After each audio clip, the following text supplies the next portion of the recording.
1995 में लाड़ी माशा ने देह त्याग किया था। 1945 में उनके देह त्याग के 50 वर्ष पूरे हुए। उसी वर्ष यह पुस्तक पूरी हुई। यह संयोग देखकर मैं आश्चर्यचकित हुए बिना नहीं रह सकता था। मेरा मित्र राम और मैं कभी एक दूसरे के बिना नहीं रहते थे। वह स्वभाव से बड़ा शर्मीला और एकांत प्रिय था। उसका घनिष्ठतम मित्र होने के कारण वह मुझे अपने अनेक गहरे आध्यात्मिक अनुभव बताया करता था। उसकी आदर्श संगत से मुझे प्रेरणा मिलती। अचानक राम की एक कड़ी परीक्षा ली गई। उसे हैजा हो गया। गंभीर बीमारियों को डॉक्टर को बुलाने में हमारे गुरु कभी आपत्ति नहीं करते थे, इसलिए 2 विशेषज्ञों को बुलाया गया। रोगी की सेवा करने की हड़बड़ी में मैं बीच में मनी मन गहराई से लाड़ी माशा से प्रार्थना किए जा रहा था।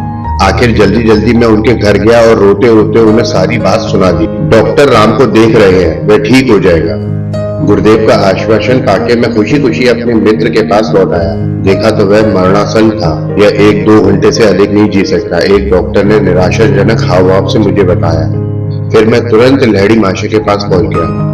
डॉक्टर लोग अपना काम जानते हैं और उन्हें अपनी जिम्मेदारियों का पूरा एहसास है। मुझे पक्का विश्वास है राम ठीक हो जाएगा। गुरुदेव ने आनंद पूर्वक मेरी बात काट दी। जब मैं राम के घर पहुंचा तो देखा दोनों डॉक्टर वहां से चले गए थे। उनमें से एक ने मेरे लिए चिट्ठी छोड़ी हुई थी। हम जो कुछ कर सकते थे हमने कर लिया, परंतु उसके बचने की कोई आशा नहीं है। मेरा मित्र सचमुच आखिरी सांसें लेता प्रतीत हो रहा था। मेरी समझ में नहीं आ रहा था कि लाड़ी माशा के शब्द असत्य कैसे सिद्ध हो सकते हैं, परंतु राम का बुझता हुआ जीवन दीप बार बार मेरे मन में यही विचार ला रहा था कि अब सब कुछ समाप्त हो गया।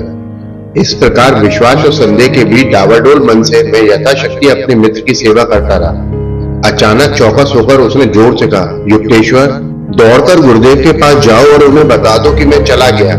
मेरी अंत्येष्टि होने से पहले मेरे शरीर को आशीर्वाद देने के लिए उनसे प्रार्थना करना। इन शब्दों के साथ ही राम ने गहरा निश्वास छोड़ा और प्राण त्याग दिए। मैं उसकी सैया के पास बैठा 1 घंटे तक रोता रहा। उसे हमेशा ही शांति प्रिय थी। अब उसे मृत्यु की संपूर्ण शांति प्राप्त हो गई थी। इतने में एक शिष्य वहां आ पहुंचा। मैंने उसे अपने लौट तक आने पर वहीं रुकने के लिए कहा। बेसुध सा मैं बोझिल कदमों से फिर गुरुदेव के घर की ओर चल पड़ा। अब राम कैसा है? लाड़ी माशा ने मुस्कुराते हुए पूछा। आपको जल्दी पता चल जाएगा गुरुदेव, मैंने भावुकता के आवेग में कह दिया। कुछ ही घंटों में उसके शव को शमशान घाट ले जाया जाएगा, तब आप देख ही लेंगे। मैं फपक कर रो पड़ा और वहां सबके सामने विलाप करने लगा। युक्तेश्वर, अपने आप को संभालो, शांत होकर बैठ जाओ और ध्यान करो। मेरे गुरुदेव समाधि में चले गए। दोपहर और पूरी रात्रि बीत गई। मैं आंतरिक शांति बनाए रखने का असफल प्रयास करता रहा।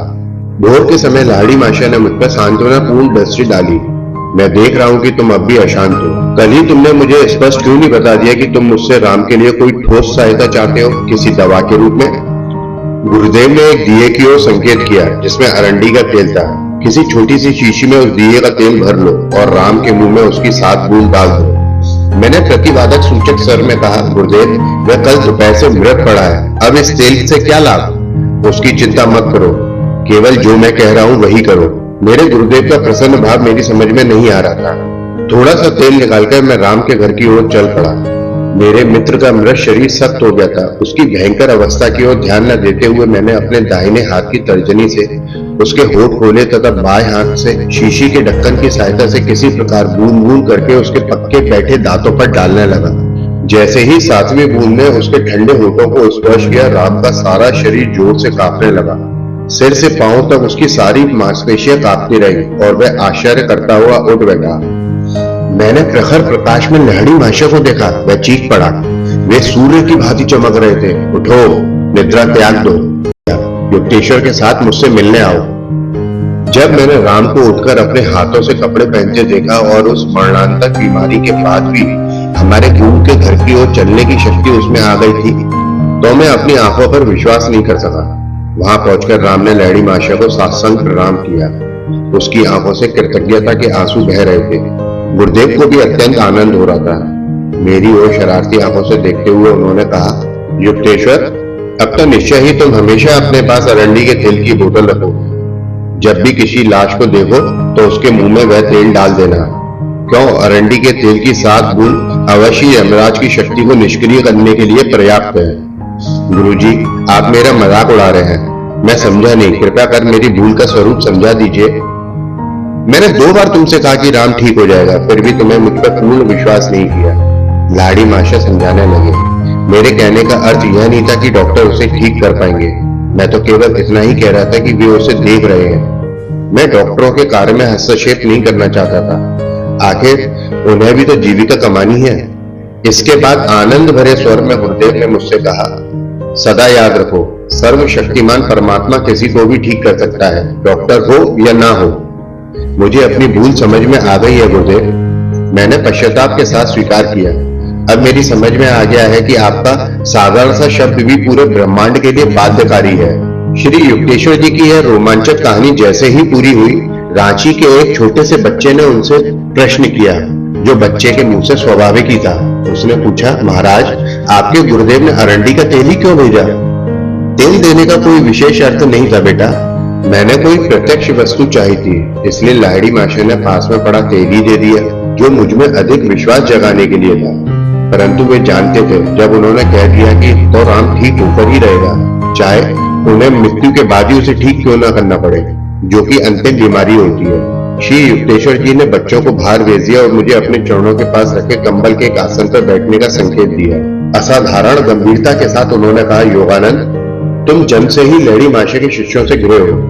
महान गुरु ने अपना महिमामय जीवन कुछ हद तक एकांत में जिया और अपनी शिक्षाओं पर आधारित कोई संस्था या संगठन बनाने की अनुमति अपने अनुयायियों को देने से वे सदा ही इनकार करते रहे। फिर भी उन्होंने एक महत्वपूर्ण भविष्यवाणी की थी। उन्होंने कहा था, पश्चिम में योग के प्रति गहरी रुचि पैदा होने के कारण मेरे देह त्याग के 50 वर्ष बाद मेरा एक जीवन चरित्र लिखा जाएगा। योग का संदेश सारे विश्व में फैल जाएगा।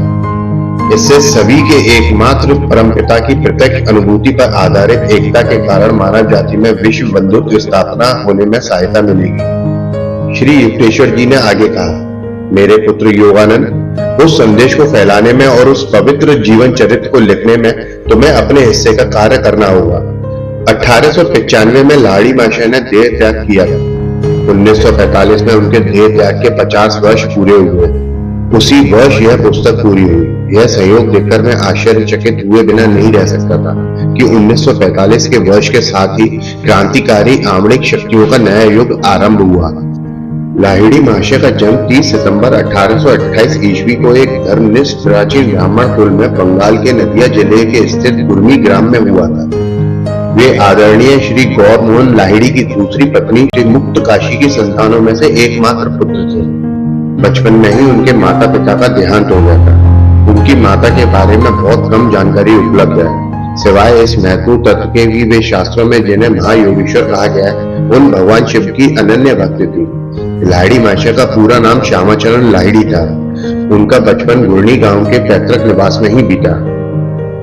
1833 ईस्वी में गांव के निकट से बहती जंगली नदी ने अपना मार्ग बदल दिया और वह गंगा में विलीन हो गई।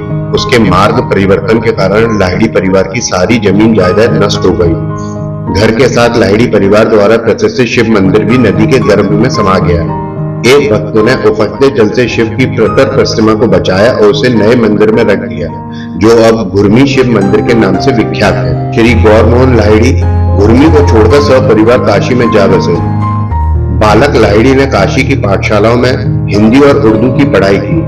उन्होंने जय नारायण घोषाल के विद्यालय में संस्कृत, बंगाली, फ्रेंच तथा अंग्रेजी की भाषा की शिक्षा प्राप्त की। वेदों का वे गहरा अध्ययन करते थे और विद्वान ब्राह्मणों की शास्त्र चर्चाओं को मन लगाकर सुनते थे। इन विद्वानों में से एक महाराष्ट्रीय पंडित श्री नागभट्ट भी थी। श्यामाचरण दयालु, विनम्र और साहसी बच्चा था, जो अपनी सभी साथियों में अत्यंत लोकप्रिय था। उसका शरीर सुडौल, स्वस्थ तथा बलिष्ठ था। तैराकी तथा शारीरिक पटुता में अनेक कार्यों में वह निष्णात था। सन 1846 में श्री देव नारायण सान्याल की सुपुत्री काशीमणि के साथ श्यामाचरण लाहिड़ी का विवाह हुआ। काशीमणि देवी एक आदर्श भारतीय गृहिणी थी। इस विवाह युति से 3 कौड़ी और 2 कौड़ी नाम के 2 संतवत पुत्रों का तथा 2 पुत्रियों का जन्म हुआ। 1851 में 23 वर्ष की आयु में लाहिड़ी माशा ब्रिटिश सरकार के मिलिट्री इंजीनियरिंग विभाग में लेखपाल के पद पर नियुक्त हुए। उनके सेवा काल में अनेक बार उनकी पदोन्नति हुई। इस प्रकार न केवल ईश्वर की आंखों में ही वे सिद्ध पुरुष थे, बल्कि इस छोटे से मानवीय नाटक में भी, जिसमें वे एक साधारण ऑफिस कर्मचारी की भूमिका अदा कर रहे थे, मिलिट्री इंजीनियरिंग विभाग में भिन्न भिन्न समय पर गाजीपुर, मिर्जापुर, नैनीताल, दानापुर तथा वाराणसी में उनका स्थानांतरण किया गया। पिता की मृत्यु के बाद युवा लैडी माशय ने पूरे परिवार का सारा दायित्व अपने ऊपर ले लिया। लाइडी माशय के जीवन के 33वें वर्ष में उस उद्देश्य की पूर्ति हुई जिसके लिए उन्हें इस धरा पर भेजा गया था। हिमालय में रानी खेत के पास उनकी मुलाकात अपने महान गुरु बाबाजी से हुई और उन्हें क्रिया योग की दीक्षा मिली। यह पवित्र घटना केवल लाइडी माशय के साथ नहीं घटी, बल्कि पूरी मानव जाति के लिए यह अत्यंत पवित्र क्षण था।